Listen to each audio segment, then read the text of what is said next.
Am I telling you the truth? Possibly, maybe, not at all. We'll find out real soon. Fact or Fiction episode number 15 coming at you. My name is Phil, and you're listening to The Lip. Okay, everybody? It is Fact or Fiction number 15 coming at you. One of my favorite type of episodes to do because they get to test out my creative juices on some of the fiction stuff. As far as the facts go, well, some of that stuff is whew, so crazy sometimes that maybe, just maybe, you would have thought I made it up. But that's just the way life is. It's stranger than fiction a lot of times, as you say, and I'll be the first to admit that, at least in my life, that's absolutely the truth. Don't know exactly how it is for everybody else out there, but I can only imagine that what everybody thinks of as normal day-to-day activities probably just a little weird to somebody else. But that's just the nature of life in general. And that's what makes this show so much fun because I can tell you some stories of things that I've seen, things that I've done, but not things that I've heard. Only things that I've seen and things that I've done that are very, very much true, but not necessarily appear as if it's something that could be. But of course, that's what this episode is about. I blend that in with some things that are absolutely far fetched, but have a slight element of possibility to them. But in truth, they never actually happened. That's what's so beautiful about this episode. It's fun for me to come up with the things that are fiction. Truly a lot more fun to deal with the fiction than the facts because, well, we live with facts every day. The stuff we see in front of us is what it is. I mean, the true 6 inches in front of our face is the reality that we're looking at in most cases. But of course, all of us sometimes don't necessarily want to live in that fact, especially when it's as strange as some of the things that really happen versus some of the stuff that's completely mundane that people make up. What are you going to do when that happens, right? Speaking of things that are, well, made up, but an actual real thing, is the Southpaw series. This is the group of paintings that I've made as a result of my torn bicep that I did exclusively or in major part with my left hand. The one that you look in front of you right now is rather, the third piece of the series, which only has 3 in it. So this is the third of the third, making it all sound weird. It's 3 of 3. That makes more sense. 3 of 3 in the Southpaw series. I call it forward triangle. The way that I'm positioning it right now, you can see the triangle is sort of moving up a little bit. And if you were to look at it from a different perspective, it seems as if it's coming from a void. At least that's what I was hoping to accomplish. Hopefully you can see it from here. If not, whenever it and the rest of its series mates gets put on sale, you'll get a better look at it. But as far as it goes right now, I'm excited to go into the fill in the blanks because I have a very fun blank to definitely go into. Now, as I'm recording, it's the 21st of November, 2024. This episode is going to be released on November 30th, 2024. And as of November 21st, there's been an issue in the Northeast here, particularly Philadelphia area, Pennsylvania, some in New Jersey, and that is a lack of rain. And probably a few days before, maybe a week, they decided to do one of those um, fire advisories because every condition to make a very big fire was available. We had a lot of wind probably last week, and the ground was extremely dry from weeks and weeks and weeks without any significant rainfall. A couple times it dropped here and there, but nothing over the top. Turns out that the last couple days pretty much answered the blank that I have for this fill in the blank. Turns out that the question for this fill in the blank is it ever going to rain again? And the answer is optimistically and very positive, yes, yes, it will. Because here I am sitting and recording on the 21st of November, 2024, and it wasn't a significant amount of rain, but it was enough to moisten the ground some, and it seems like there's hope.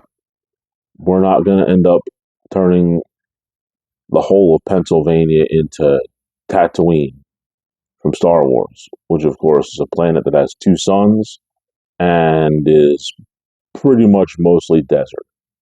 One of the biggest things about Tatooine is, of course, the Dune Sea, which is just what it sounds like. Sand dunes, lots of them that go for miles and miles and miles in the heat. We're not going to experience that, fortunately, because once again, the question for the fill in the blank was, is it ever going to rain again? And the answer, very fortunately, is yes. Yes, it will. And yes, it has. Now to business. The bell is going to ring. And on this episode, number 184 of The Lip, consecutively, without a break, without a stale episode, every one of these has been new each week. It's time for the main event. Phil, what do you got for us? Well, turns out I've got Fact or Fiction number 15. Let's go into it, huh? For those of you who have not listened to the show before or experienced one of the Fact or Fiction episodes from the archives, let me give you the rundown of how the episode works. It's a very simple concept. I'm going to tell you a story or make a statement. And after I've made that statement or story or told that story, I will then repeat about 6 more times. So it's going to be about 6 stories or statements I'm going to give. After I'm done, I'm going to give you a little bit of time to decide whether or not what I'm telling you is either a fact or a fiction. After the time has elapsed, I will then tell you the results of fact or fiction on each of these stories or statements. So I'm not going to leave you hanging, in other words. I'm going to tell you a story, give you some time to figure out if you think what I'm telling you is fact or fiction. Then I'm going to tell you which ones are in fact, like how I did that, facts or fiction. So, without any further ado, we're going to begin. First on the agenda, a child at my kid's school was getting out of the car, got their book bag caught up inside of their parents' vehicle, and was drugged a little bit, just a little bit.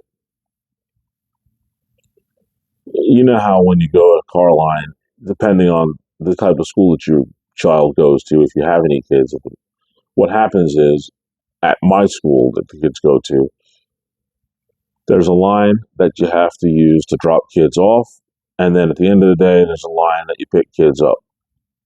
Turns out that this kid that was in my kid's school was in the drop off line in the morning and was getting out of their vehicle, closed the door, and had a serious little incident go on, but it didn't go on for long, fortunately. You know how we used to do it sometimes when we were kids, and turns out that these kids do it too. Some things just don't go out as fashion. When you sling your book bag over one shoulder and then you just keep going, this kid slung the book bag over their right shoulder, went to go close the door, and as they closed the door, the strap in the back of their of the left shoulder strap of the book bag got caught in the door. The kid started walking off. The parent started driving at the same time. The parent didn't quite notice that the kid was taking 2 or 3 steps back because they were getting drugged a little bit because their backpack was caught inside the car door. Took a few minutes, and some of the teachers who were there waiting to let the kids into school started waving their hands. The parent stopped, and the kid was able to undo the door and shut it and move about their day. Virtually pain free, looked okay. It's one of those situations. The kid was good. The parent was like shocked that that actually happened. And the kid was, for just a split second, a little stunned, but got over it quickly and went into the school, and that was the end of that. So, did I watch a kid at my kid's school kind of get stuck in their parents' car and take a ride on the outside? Or am I just taking you for a ride? Next, this was really cool. Really cool. One of those once in a lifetime things. While I was playing pool at a friend's house, he was just getting ready to strike the 9 ball, and he hit it really hard. Like harder than I've seen. Like, sometimes people overdo it or exaggerate when they're playing pool and they don't give it any touch because they think that if they hit it hard every time, they're going to put the ball where they want it to go. Clearly, it's not the way it is. Turns out my friend hit the 9 ball really hard. The cue ball smacked into it. It sounded like a car crash, but he hit it just right that it bounced off the side of the table, flew off the table, and of all crazy things, his cousin was walking by with a drink, and the 9 ball pretty much turned into a snow cone on top of the drink. Just landed perfectly. No bounce, just boom, right in the cup.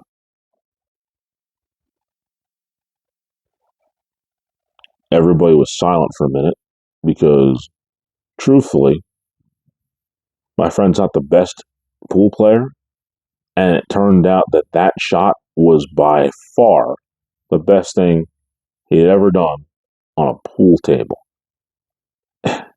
In fact, I don't know if I've seen anybody do that when they were doing those tricks with pool balls. That was really crazy because he hit it.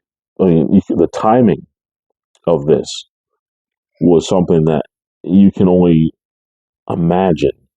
It was almost like, I'm going to go into pro wrestling for a little bit. This move called the Powerplex that Hercules and Paul Roma used to do. Hercules would come off the top and give somebody a superplex, and just as he landed, Roma would be jumping off the other turnbuckle and splashing the guy. So it was like bang, bang, suplex, splash. That's kind of what this was. Real hard strike with a cue ball into the 9. The 9 bounced off the table super hard at just the right time as the ball was in the air floating over. His cousin was walking by with a cup and boom, landed right in it. Never, ever will that happen again. That was a one-time deal. College basketball, one and done, never going to happen again. I'm just glad I was there to see it. However, like everybody these days who have their phone out and recording every little incident because, well, hey, my buddy is, like I said, he wasn't a very good pool player, so there's no reason to record him taking any shots because he's pretty much expected he's going to miss. So we all kind of missed out on what probably would have been a viral moment, both on YouTube and everywhere else, that was going to go. Could have made myself a fortune, especially since I'm doing all this podcasting and media thing that I'm trying to do right now. That could have been my easy, easy, easy in to being a content creator beyond belief. Now, speaking of beyond belief, is that one in a lifetime shot just that? An amazing, just incredible shot with a pool ball that just is what I said, once in a lifetime? Or was it really just impossible to happen and actually never did? Tell you at the end. Let's see. Here comes one. Everybody knows I had my bicep surgery. Probably tired of looking at all the videos I've been doing. But some of you also should remember that I ended up retiring from the Department of Corrections because I ended up falling down a set of stairs and getting a bulging disc between vertebrae L5 and L4. Other way around, L4 and L5. Wouldn't you know that my doctor gave me some treatments? I had to deal with, what were those things? Epidurals. Had two of those. Didn't take. The doctor, after looking at the MRI, decided that surgery wasn't really an option because it wasn't degraded bad enough for surgery to be necessary, but definitely going to be in pain. Too much pain, and unfortunately not be able to allow me to do my job. Thus, I retired. We're going to fast forward to that bicep surgery now. Here I am. I'm finished with surgery. I'm in the recovery room because, fortunately for me, they were able to knock me out really good.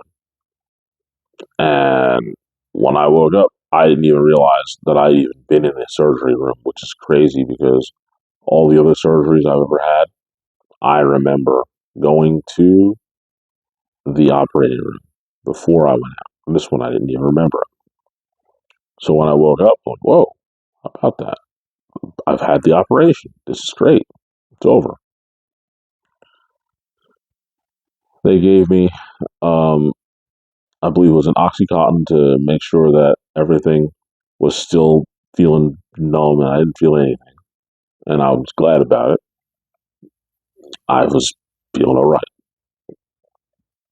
Now, in the recovery area, there was a couple other people who were around, and the person who was directly to my left was screaming after they woke up. Just blood curdling agony to the point where I was still enough loopy to not really be able to react to it too much. So I just kind of sat there. But this guy was absolutely just yelling, just intense pain. More pain than I'd heard anybody in my entire life. Like, man, this dude was in some agony. And I'm thinking to myself, man, they gave me that oxy. I think they need to give him like 12. Turns out that the attending nurse that was there made the phone call to get him some medicine. He said, yes, I need to order some Oxycontin for patient blah, blah, blah. You know, we like to make sure that we change the names to protect the innocent. And it turns out that the nurse then said what operation the gentleman to my left had, the one who was just screaming the worst screams I've ever heard in my life. Wouldn't you know, the nurse said that patient, blah, blah, blah, had just received a fusion between L4 and L5, meaning he had the surgery that I could have potentially had 2 years earlier. And he was in more pain than I've seen anybody in my entire life. As I was sitting there, relatively as comfortable as you could be after having a bicep repair surgery, listening to this guy scream over a back surgery that I very much could have been in the market for 2 years ago. My only thought was, man, I dodged a major bullet on that one because apparently that's some serious pain that I wanted no part of. I am glad that I did not have to get the L4 L5 fusion because clearly this guy made it seem as if it was the worst thing that has ever happened to a human being ever. Now, what do you think? As I was sitting there, do you really think that I had been positioned next to a guy who had a surgery that I could have potentially had? The exact surgery. Or should you just cut this story off right now and call it fiction?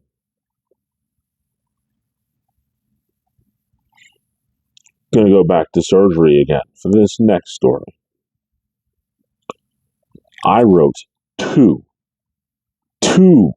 books in 1 month while recovering from ankle surgery. Do you think that's even a remote possibility? I'll tell you what the situation was about. Obviously, with ankle surgery, I'm sitting there and I'm in pain, and I had a brilliant plan. What I was going to do is go upstairs in my room at the time and just play Xbox and heal up. Turns out that the day before I went to go have surgery, I actually went to go turn on the Xbox. And for those of you who remember the original Xbox and even the Xbox 360, when they decided to die, there was this red ring that would go around the start button, which was called the red ring of death. Once you saw the red ring of death, your Xbox was done. There was no fixing it. There was no saving it. It was done. You needed to get rid of it. Now, unfortunately, that derailed my entire plan for what I wanted to do, knowing that I was going to be laid up for a month. So, what I ended up doing was having my mother drive me down to the local video game store. I took my Xbox with me because I had no other money.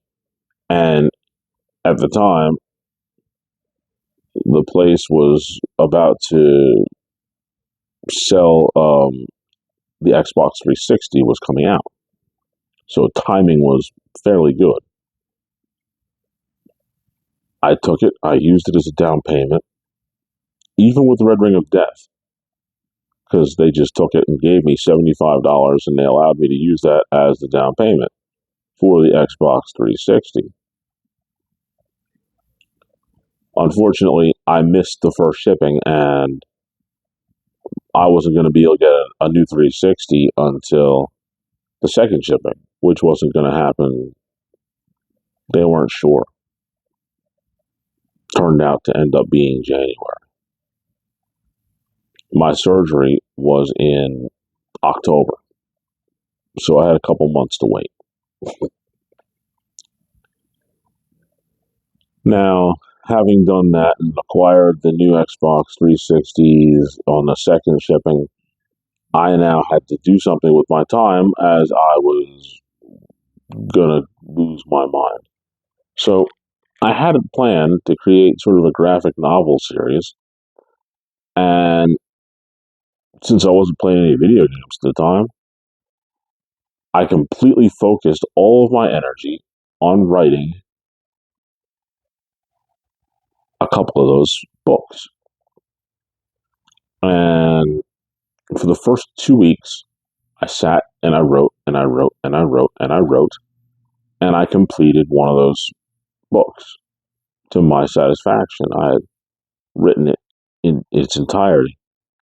I gave myself a day off, and then I started writing the second graphic novel. And the general sketch of that work was finished after 2 weeks. So both of them were completed within a month while I was laid up after my ankle surgery. So my question to you is, do you think I actually spent my days without video games after surgery writing 2 books? Or or should you just actually take this episode that I've just told you right now, ball it up, and throw it in the trash can?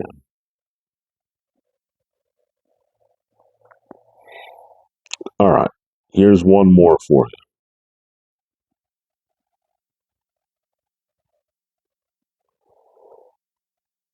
I can tell you right now, one of my favorite Dunkin' Donuts absolutely has to be the watermelon filled donut that they came out with. It was incredible. I saw it, I couldn't resist it, and I ate several of them. But of course, it was a limited time edition. Just kind of like the pumpkin donut and apple cider donut. This watermelon donut came out just before them, and it was just a shame because I'm pretty sure that we're never going to see it again. And thus, I'm really upset that I actually got to enjoy those beautiful things before they disappeared because I'm not going to see them again. But like I said, I'm glad I had about 10, 12 of them over time, not in one sitting. Because if you go back all the way back to my competitive eating episode, way back in the first season, you'll note that the most donuts I've ever eaten was a dozen. And I had a mental block after that, and I couldn't eat more than a dozen donuts. Check it out. It's still on Spotify. Um, my attempt at competitive eating, if you want to hear about my donuts. But as far as the watermelon donut goes, I'm going to miss it forever. And so, as far as that little story that I just told you, are you going to pay for that at the drive through, or are you just going to keep going through? Because you think I'm telling you absolutely nothing.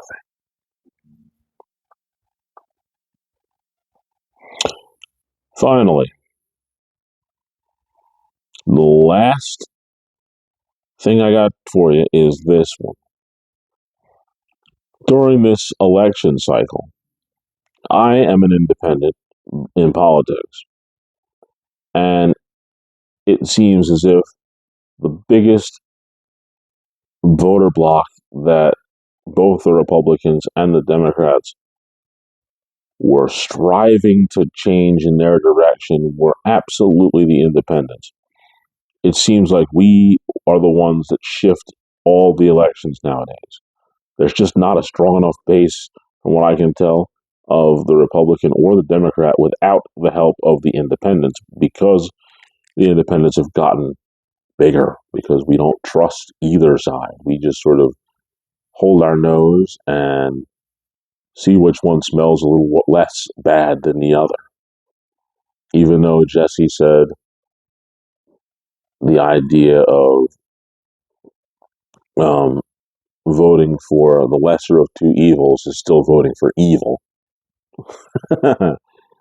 Most independents just kind of hold their nose and look at the 100% of what they believe and say, okay, which one of these parties has the most percentage of what I believe? Some people are 60-40 Republican, some people are 60-40 Democrat. Depends on just a little nudge here or there. Now, as far as that nudge goes, especially in such a heated election like this, as an independent, the door knockers come all the time. Turns out that the Democrats sent 6 door knockers for me to talk to, and I did talk to them, and I told them, yeah, there's some things I like, there's some people I like, and admittedly, there is one person who was at the top of the ticket who I did not vote for, because I told everybody I was voting for Darth Sidious, and I did. I wrote it in. Darth Sidious was who I voted for. I'd rather have the evil empire dictator of the entire galaxy than either of the two candidates we had. But having said that, I do applaud the Democrats for their attempt, because they wanted my vote and they went after it. Would you believe that in all that time, I literally, like I said, I had 6 different Democratic representative people come to my door and talk to me. However, I didn't have a single Republican representative come knocking on my door during the election season. Not one. Not a single one. But considering that they ended up pulling off on the national level, both the House, the Senate, and the White House, they need my help. And I think they knew it. So my question to you is, do you really believe that the Republicans chose not to knock on my door and the Democrats oversaturated it? Or do you think that I just made up the story because deep down I'm actually a Republican?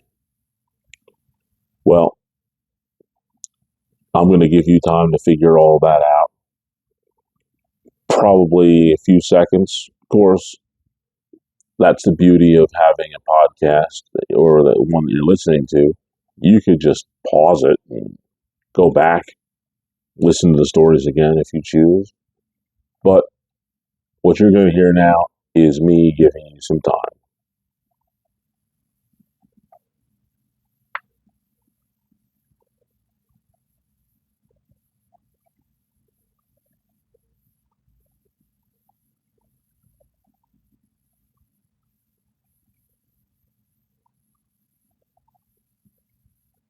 Okay, that was 20 seconds of dead air. For some people, that felt like an eternity.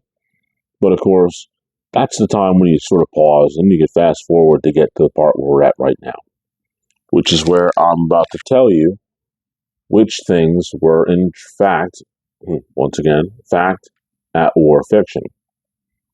Going to start at the very top. A child in my kid's class got stuck in the back of their car by the strap of their book bag and ended up getting drugged a couple steps.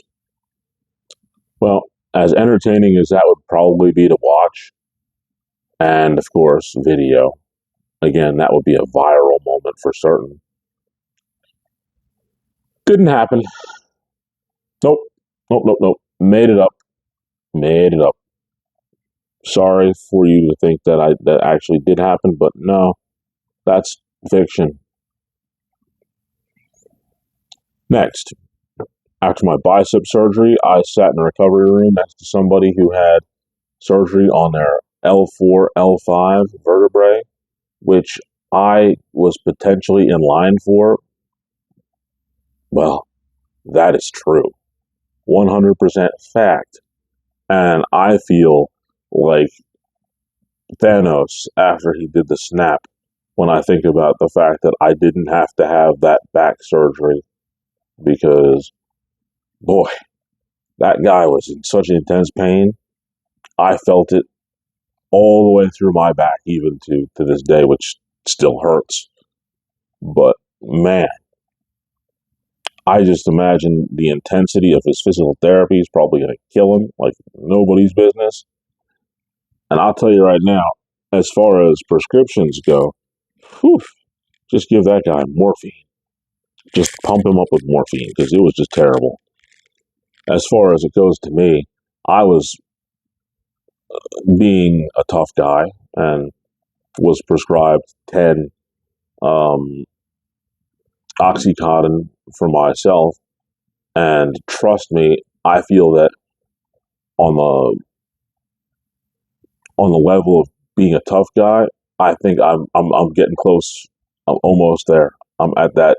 I'm trying to get to that level of my aunt's brother Steve as far as tough human beings. I made mention that this guy ended up having both hips replaced within back-to-back weeks. I'm not in for that. Toughest guy I know. Will never say anything other than that. Sorry about all that as far as any other armed forces, but man, this Navy guy, toughest guy I know. And for sure, I didn't take one of those oxys because I was trying to get my level of toughness up. And as far as, like I said, that was true. That I didn't have to have that surgery, but my goodness, I was certainly in the market for it for probably about a month before he determined that it wasn't anything that I should do. Next, I wrote 2 books in a month while recovering from ankle surgery. You want to know how extreme that was? I actually misspoke when I was going into my story because I said that my Xbox died the day before the surgery. No, it actually died the day after the surgery because I wasn't going to be willing to play anything the day after surgery or groggy. All you want to do is sleep. But afterwards, I was ready to just crawl upstairs, play the game, and I did, and it didn't work. And at that moment, I instantaneously asked my mom to take me to the video game store and go and get the exchange so that I could get the Xbox 360. Because of course, I knew the guys who were at the video game store at the time, and one of the policies that they didn't have that they do have now is anytime you bring back a system, they plug it in to make sure that it works, that the lights come on, and even they'll even go as far as to get into the menu board and make sure everything's up and running. Back then, we're talking 2005 when I had that ankle surgery. Those guys didn't care. They just took it, didn't even plug it in. Because had they plugged it in, they'd have saw the red ring of death and they'd have laughed me away. They didn't even do that. They just took it, gave me $75 worth of credit, pushed it to the back, and I did in fact get my Xbox 360 in January. As far as writing the book, yeah, I had a whole set of graphic novels that I had come up with because of the simple fact that I was trying to explain earlier on to my cousin that I believe it was Spider-Man was the reference I used. I said that yeah, if Spider-Man he could have just as easily been walking down the street in the Fantastic Four movie because they're all in the same universe. So I kind of created a universe of my own where one hero ran into another hero, and then once that one hero's story was over, the next thing that I would write would be the hero that was just met would become the next hero, and so on and so forth. Unfortunately, I never really did anything with it. I still have the first book, but the second one, I don't know where it is. I lost it somewhere. And don't get me wrong, if I wanted to recreate it, I could because I remember everything about it. But the truth is, I did in fact sit for 2 weeks with my ankle in the cast and wrote one book, took a day off, wrote the second book. And even more interestingly than that, I started to write the third book, but I never completed it. But absolutely did write 2 books while recovering from ankle surgery. Next, one of my favorite donuts was the Dunkin' watermelon filled donut. Well, I can say that without any further ado that I was anticipating the watermelon filled donut, but I never tried one. Yes, they did exist if you didn't know. There was, in fact, a watermelon filled donut that Dunkin' Donuts was coming up with. And yes, I attempted probably 6 times to go to Dunkin' Donuts and get one. However, every time that I went, they didn't have it. And then they discontinued it. So I never once got to taste the watermelon donut from Dunkin' Donuts. And I'm really not happy about it because I wanted to try it. Now, unfortunately, I had also considered trying the apple cider donut, which I thought may have been decent, but to me, the apple cider donut was the most dry and tasteless thing I had ever eaten in my life, and I was completely disappointed to the fact that my favorite donut, which is the blueberry cake from Dunkin' Donuts, I haven't even mentally been able to go over and get one of them since the time I couldn't get the watermelon donut and after eating the apple cider donut, which to me was a disappointment. But no, I never got that stupid watermelon donut, and I probably never will. Finally, I had 6 Democrats come to my door and not a single Republican during this election cycle. Yeah, I am an independent, and yeah, the Republicans and Democrats were trying their hardest in order to get in order to get independents to go to their side. However, like I said, not one Republican knocked on my door. Not one. Apparently, they knew something the Democrats didn't know because, just like I said, they got the House, they got the Senate, and they got the White House. They didn't need my help. The Democrats, they really wanted my help, but unfortunately for them, they didn't get it. So I can truthfully say that I did, in fact, vote for Darth Sidious for president. And for the rest of the ticket, I did go purple. There was a couple Republicans I liked and a couple Democrats I liked for various positions. I just hope that somebody can get something done. But in truth, like I said, I really got not a single Republican representative come to my house, but 6 Democrats did. What are you gonna do, right? What you gonna do, Jack? What you gonna do? Speed. Um, I would say that that's the end of the main event. I have given you Fact or Fiction 15. Let me know if you figured out which ones weren't truly facts and which ones were fiction. But now it is time to go to the Spear of the Week. And the Spear of the Week happens to be a little bit stale, like the donut that I didn't get from Dunkin' Donuts. Turns out that I went to one particular Dunkin' Donuts 4 times and a couple other ones once. So the one that I didn't get the watermelon donut from that I tried 4 times, they get the spear of the week because they had more opportunities to actually have the donut that I wanted, but didn't. So frustrating. Why don't they just bring back those croissant donuts with the blueberry and the chocolate filling on the inside? Those things were, in fact, greatness, but we'll never see them again either. Ugh. I don't know why I didn't do an episode of things that disappeared that came back that should have come back, like those blueberry and the chocolate croissant donuts that Dunkin' Donuts had. Who knows?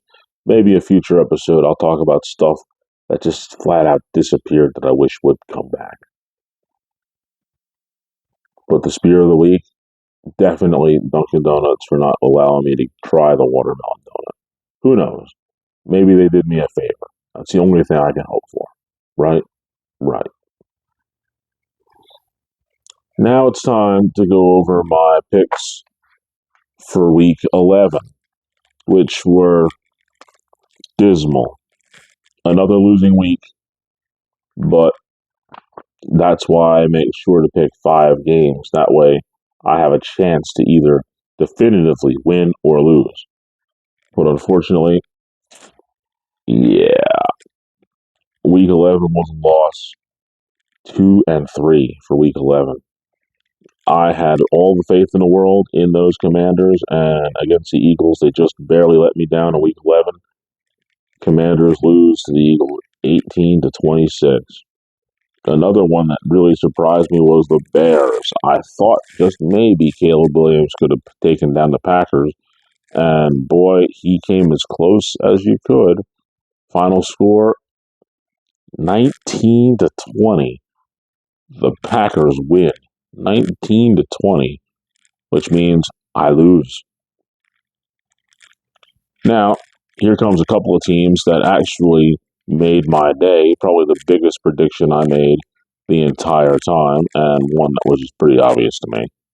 Cowboys, Texans. I had the Texans winning 24-21 over the Cowboys, but the Texans were not that merciful. They just ate the Cowboys alive 34-10. Just disgusting. But of course, my biggest prediction of week 11, and I would say my biggest prediction of the entire year, Buffalo Bills versus the Chiefs. I called it 38-30 Bills, where it just so happens to have been 30-21 Bills. I got that win. That should almost count as 3 wins. Buffalo defeats the only undefeated team, the Miami Dolphins 72 team, which is the only undefeated Super Bowl team. Pop their champagne. Not too many of those guys left, but as long as there's even one, they're going to be able to pop that champagne. I don't see anybody going undefeated, especially if they keep adding games to the season. And fortunately, the Bills made short work of the Chiefs, 30-21. Now, the biggest disappointment as far as my picks go, I had the 49ers beating the Seahawks 28-13 in San Francisco or Santa Clara. But the Seahawks got fortunate when Bosa ended up hurt in the game and coming out. They scored 2 touchdowns, and that's the difference in the game. They ended up winning 20-17 over my 49ers. Just makes me sick. I hate the Seahawks with a passion, but there's literally nothing you can do when your team is filled with injured players. How does week 12 look? Well, I'm going Minnesota over the Bears. 20-10 Minnesota. How about them Cowboys versus the Commanders? Well, looks like the trend is Cowboys just get beat by 20 points or more the last several weeks. So while I anticipate any less, I'm giving them 14 points, but I'm giving those Commanders a comeback game because it seems like the Cowboys are good for what ails you. So I think that the Commanders will win 30-14. Fortunately, I'm going to take the time to change my mind about this game in week 12 because the only reason why I had the score that I had was because I was anticipating that my pick against the Bills was going to be incorrect. So we're going to redo this score right here, right now, live. I'm going to say Kansas City is going to win because they're upset that they lost. And they're not going to just win, it's going to be a blowout. I'm going to give them 35 points against. I'm going to go really low. I'm going to say they're so upset that these guys they're playing who stink really bad, they're only getting 7. 35-7, Chiefs. Who's their opponent? The Panthers, but one of the worst teams in the league. So there's no reason why they're not going to win that game. Tampa Bay versus the worst team in the league. That's exactly what I see, 35-10. But I think they're going to have a little bit more opportunity because the Chiefs are really upset about that loss. So I'm going to give the Giants 3 more points than I gave the Packers. Now, I'm going to change the score on another game. And this one, it hurts me to do. 49ers versus the Packers. The one thing that you will never see me do, with the exception of one time, because I really didn't anticipate the Cowboys being that miserable because the 49ers had so many holes and so many people hurt. I expected that the Cowboys would have beaten the 49ers, which they didn't. And that's the one time I bet against the 49ers. And turns out I was wrong. So this time I'm going to actually bet against them, against a better team. Sorry, guys. I love you to death, but you're going to Lambeau Field in a very cold environment. They had just had a nice win against an opponent that they needed to beat. And I think that there's a potential for 4 teams to make it to the playoffs in the NFC North.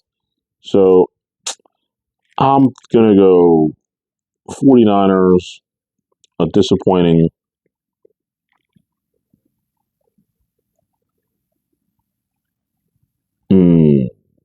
20 points to Green Bay 27. I'm going to say Green Bay wins 27-20 against my 49ers. That's the way I feel that that's going to play out. And those were my picks for the NFL in Week 12. May I do better than I did in Week 11. However, I wouldn't be so upset if I was wrong about the 49ers losing. But now here we are at the end of our episode. Once again, it's about that time, as they say. And here we go. You can follow me on the X somewhere out there. Keep calling it Twitter, but it's X. I'm out there. Instagram, Philip Henderson 5102. Facebook, join us. The LIP Facebook group, join us. There's always room for one more on the LIP Facebook group. I also encourage you, if you haven't already subscribed, to at Phil the Lip, where you can catch not only the episodes of the Lip on my channel, but you can also see other little videos that I've been doing. But now, without further ado, it is time for the words of wisdom. Here we go. Thanksgiving is past by this point as this recording is going on right now. I can tell you that some of you have decided to go out there on Black Friday and buy all kinds of stuff. But hear me out, though. This is something that you can probably attest to when it comes to all the people that you've interacted with over the last week or so trying to get these Christmas presents in. You'll find this statement to be true about many of the people that you're going to encounter during this time period. Pumpkins are smarter than some people. because some people have nothing in their head. Pumpkins are at least full of seeds. Think about that. Pumpkins are smarter than some people because some people have nothing in their heads. Pumpkins are at least full of seeds. Remember that when you call somebody a pumpkinhead, because the pumpkin has seeds inside it. That person's got nothing in their head. Don't disrespect the pumpkin that way. Well, that's the end of this episode of Fact or Fiction 15. And once again, my name is Phil, and you have just listened to The Lip.